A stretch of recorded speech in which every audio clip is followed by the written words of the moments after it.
అందరికీ నమస్కారం. మన సనాతన ధర్మంలో అన్నదానం మహాదానం అని ఎంతో గొప్పగా చెప్పబడింది.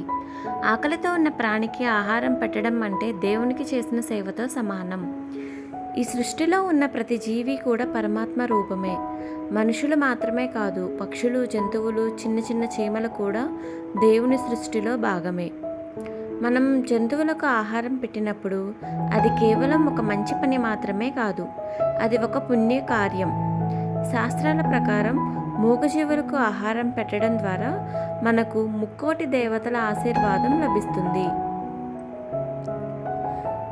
ప్రతిరోజు ఉదయం మన ఇంటి ముందు కొంత గింజలు పక్షులకు వేయండి.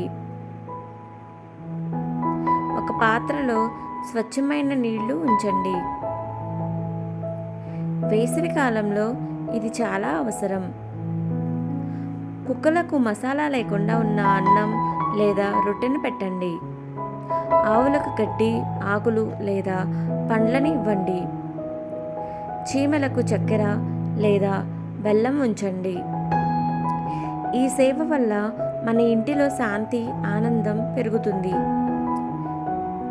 చాలామంది అనుభవించిన విషయం ఏమిటంటే, జంతువులకు ఆహారం పెట్టడం ప్రారంభించిన తరువాత వారి జీవితంలో మంచి మార్పులు వచ్చాయి.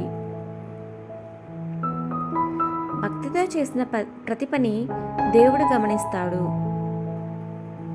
మనం స్వార్థం లేకోకుండా ఒక జీవికి సహాయం చేస్తే అది మనకు ఎన్నో రెట్లు తిరిగి వస్తుంది. ఇంకా ఒక ముఖ్యమైన విషయం, మనం పెట్టే ఆహారం శుభ్రంగా ఉండాలి. పాడైన ఆహారం ఇవ్వకూడదు. ప్లాస్టిక్లో పెట్టకూడదు. జంతువులకు హాని కలిగించే పదార్థాలు ఎప్పుడూ ఇవ్వకండి. రోజుకు ఒక ముద్ద అన్నం, ఒక పాత్రలో నీరు,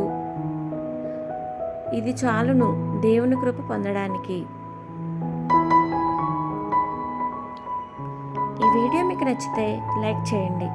ఇలాంటి మరిన్ని భక్తి వీడియోల కోసం మన ఛానల్ను సబ్స్క్రైబ్ చేయండి.